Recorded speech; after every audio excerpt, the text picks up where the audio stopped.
On demande ici, c'est un petit exercice qui demande de déterminer la fraction molaire de chacune des substances de la solution contenant 36 g d'eau et 46 g de glycérine. Donc il s'agit donc de déterminer la fraction molaire, ce qu'on appelle la fraction molaire. Donc qui dit fraction dit bon, un rapport. C'est un rapport bien sûr. Bon, quand on dit fraction molaire, c'est pas forcément une fraction, parce qu'une fraction, ce sont des nombres entiers ici. Bon, une fraction, c'est des nombres entiers. Bon, ben, ici, c'est un abus de langage. Fraction molaire, ça va être juste un rapport. Ben, en fait, une fraction, c'est un rapport de nombres entiers. Ici, c'est pas forcément des entiers. Donc, mais ils ont appelé ça fraction molaire. Bon, c'est un abus de langage, mais on faut accepter ce que ça veut dire. C'est-à-dire qu'on a un rapport ici. Donc, ben, voilà. Fraction molaire, bon, une fraction, c'est un partage. Voilà, molaire, mais sachant que on a la fraction molaire de chacune des substances de la solution contenant 36 g d'eau et 46 g de glycérine. C'est-à-dire qu'on a une substance 1 plus une substance 2, et donc il faut savoir quelle est la part de la substance 1 par rapport à la substance en solution. La substance en solution, c'est la substance 1 plus la substance 2. C'est-à-dire que c'est la fraction molaire, bien sûr, de la substance 1, mais c'est la substance 1 divisée par la substance de la solution. Et la fraction molaire, parce qu'il y a deux substances ici, hein. S'il y en avait 3, il y aura 3 fractions molaires. S'il y en a 4, il y a 4 fractions molaires. La fraction molaire, le nombre de fractions molaires vont dépendre du nombre de substances.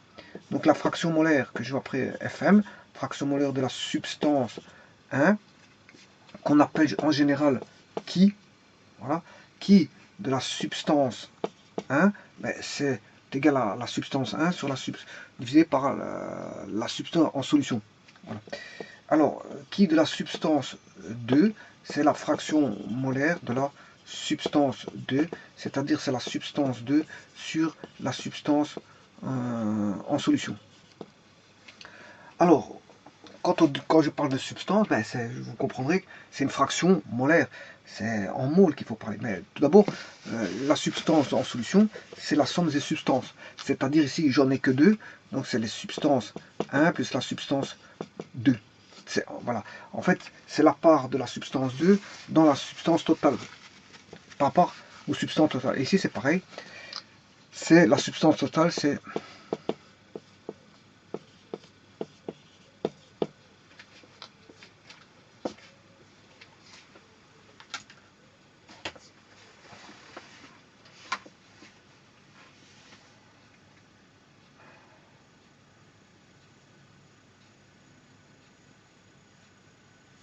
Voilà, comme c'est indiqué là. Donc on aura 2 fractions molaires, parce qu'il y a 2 substances. Et au dénominateur, c'est toujours la somme des substances.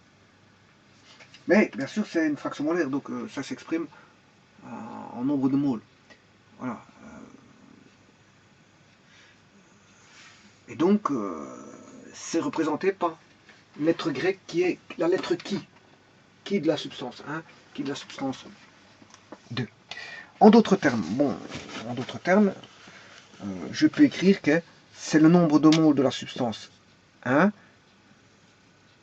sur le nombre de moles de la substance 2 plus le nombre de moles de la substance 1 plus la substance 2. Là, c'est le nombre de moles de la substance 2 sur le nombre de moles de la substance 1 plus le nombre de moles de la substance 2. Bon, et pour éviter d'écriture d'alourdir, je vais appeler la substance 1 substance A. Substance A. Substance 1, c'est qui A. C'est la substance A. Substance 2, c'est la substance, c'est qui B. Qui B. Ça veut dire que le nombre de moles de la substance 1, mais c'est Na. Et l'autre, c'est NB. Sur Na plus NB. Sur Na plus NB. Donc on aura le nombre de moles de A sur Na plus NB. Et là, le nombre de moles de B, Na plus NB. Voilà. Alors maintenant, si je fais qui A plus qui B, mais j'aurai Na sur Na plus NB, voilà, plus NB sur NA plus NB. Voilà, et j'aurai NA plus NB sur NA plus NB, donc qui vaut 1. Et si c'est exprimé en pourcent, qui A plus qui B, la somme, c'est le qui total. Le qui total vaudra toujours 100%. Le qui total vaudra toujours 100%. Donc c'est une manière de vérifier, c'est si à la fin vous faites une somme, la somme est que vous avez 100%, je veux dire c'est que vous avez bien fait vos calculs. Eh bien on va exprimer ça ici. Bon, le nombre de moles de A, c'est nombre de moles, c'est la masse sur la masse molaire, la masse sur la masse molaire plus la masse sur la masse molaire, c'est-à-dire la masse sur la masse molaire, masse molaire, hein, masse molaire, masse sur la masse molaire plus masse sur la masse molaire. Masse molaire de quoi? De la substance 1. Voilà, de MA, MA, MA, MA, MA, MA, MB, MB, MB, MB. Et là, vous avez bien sûr la masse de B sur la masse molaire de B. Voilà. Et en calculant ça, bon, vous devez pour retrouver. Voilà. Donc ici la masse, je vais considérer que l'eau, c'est la substance A. Voilà, c'est la substance A. Ou 1 ou A. Substance A ou substance 1. Voilà. Et que la glycérine, c'est la substance B ou grand B ou substance 2. Voilà. Alors la glycérine, il faudra d'abord, bon, la masse de l'H2O, c'est 16 plus 2, ça fait 18. Donc on a 18. Voilà, mais ici on a 36 divisé par 18. Donc le qui A,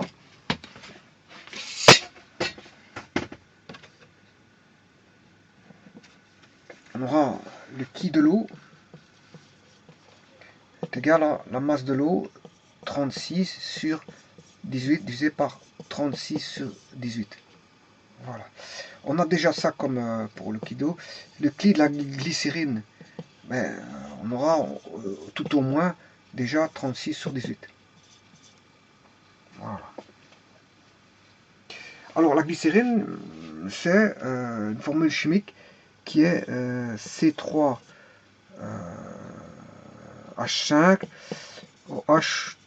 OH3. Voilà.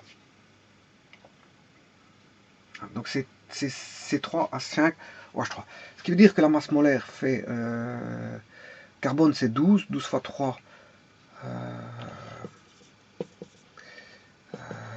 12 fois 3 36 plus 1 fois 5 5 plus O c'est combien? O c'est 16 plus 1 fois 3. 17 fois 3 ce qui fait 30, 7 fois 3 21 51 plus 5 plus 36 51 plus 50 plus 30 80 80 ça fait 87 87 et 87 et 5 ce qui fait 92. Donc j'ai 92 grammes pour la masse molaire, la masse d'une mole de glycérine C3H5OH3. Donc ce qui fait 92 grammes en masse molaire. Donc en masse molaire, j'aurai sur 92 bien sûr. 92 sur 92 et sur 92. Voilà. Maintenant, c'est combien de glycérine qu'on a? C'est la moitié, on a la moitié de la masse molaire. On a une demi-mole. Ce qui fait 46 grammes. Voilà.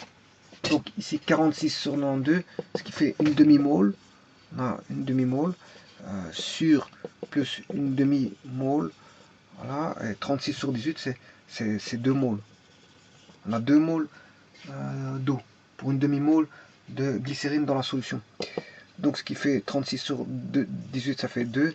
2 plus, et là on a 46. Voilà, on a 2 plus 1 demi, 2 plus 1 demi, voilà, on a ceci. Donc ce qui fait 2 divisé par 2,5 et 0,5 divisé par 2,5. Voilà. Et bon, et ça vous pouvez calculer. Hein. Bon, ça fait 2 sur 5, c'est 1/4 d'un dixième. Voilà. Et si je fais x4, ça fait 8 dixièmes. 2 sur 2,5, c'est 1/4, c'est 1/4 de 10. Ce qui fait 4 fois 2 sur 10, ce qui fait 8 dixièmes. Voilà, et ça fait 0,8. Donc là, on a 0,8. Voilà. Donc, elle intervient, je vais vous le dire tout de suite, je vais le mettre en pourcentage, hein, à combien de pourcents qu'elle intervient par rapport à l'autre.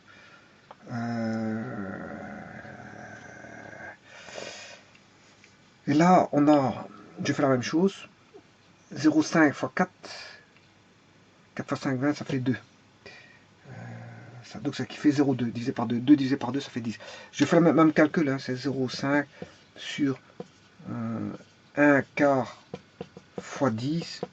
Voilà, 1/4 fois 10, je fais 0,5 fois 4, ce qui fait 2. 2 dixièmes, ce qui fait 1 cinquième, et ce qui fait 0,2. Donc ici, j'ai 0,2. Voilà. Alors, voyons voir si c'est bon. Ben oui, c'est bon, parce que je vous ai dit, on doit avoir l'unité au total. Ou en pourcent, vous devez avoir 100%. On a 80% et 20%. 80 plus 20, ça fait 100%. Ou en d'autres termes, 0,8 plus 0,2, ça fait 1. Ça fait 1. Alors maintenant, qu'est-ce que ça veut dire? Ça veut dire quoi, ça? Ça veut dire qu'on a 80%, voilà, de moles qui interviennent au total d'eau. 80% de moles d'eau qui interviennent. Parce qu'on a 2 moles. Voilà, ce sont des fractions molaires. Ça exprime par rapport au nombre de moles qui interviennent dans la solution. Alors, on en a 2 pour l'eau et on en a voilà, une demi pour la glycérine. Bon, mais c'est pas parce qu'on a 2 et un demi, c'est pas les mêmes poids. L'eau est plus léger que l'eau fait 18. Alors que bon, la glycérine elle fait 92. Donc c'est pas quelque chose qui donne un renseignement sur le poids, c'est juste un renseignement sur la participation du nombre de moles. Ça veut dire qu'on a 2 moles voilà, au total d'eau, mais c'est pas pour ça que l'eau va être plus prépondérant, parce que elle a une masse plus petite. Elle a une masse plus petite, l'eau, par rapport à la glycérine, donc ça n'a rien à voir. Voilà, on a mis combien? On a mis 36 grammes d'eau qui correspond à 2 moles d'eau, mais on a toujours la glycérine qui est plus, même avec une demi-mole, la glycérine est plus lourde que l'eau. La glycérine est plus lourde que l'eau, alors que là on a une demi-mole, là on a 2 moles. Donc c'est juste la fraction molaire n'est juste que, je veux dire, une participation du nombre de moles. C'est juste cette information-là qui va être donnée. C'est une participation du nombre de moles. Donc c'est-à-dire qu'on aura 80% du nombre de moles seront fournis par l'eau, mais c'est pas pour autant qu'il est plus lourd. Loin de là. Je viens de vous le montrer. Je viens de vous le montrer que c'est pas l'eau qui est plus lourd. Que ce soit même s'il a 2 moles et que l'autre il a une demi-mole, c'est pas le. Ouais, on a ici voilà, une demi-mole, c'est 46 grammes. 46 c'est plus grand que voilà, les 36 grammes d'eau. Donc c'est juste une participation au nombre de moles et de se dire bon que on a 2 moles voilà, d'eau qui va intervenir par rapport à la glycérine, où là on a une demi-mole, et au total en nombre de moles, ben, c'est le nombre de moles d'eau qui est plus prépondérant. On a 80% de moles d'eau, alors qu'on a uniquement 20% de moles de C3H5 OH 5, donc de glycérine. Là, ça c'est en moles, hein. C'est en moles. Donc c'est une participation, c'est une, voilà, on a 80% de participation nombre de moles d'H2O par rapport à 20% de participation de moles. Voilà, c'est une comparaison en moles. Une comparaison en moles. C'est juste ça. Je vous remercie.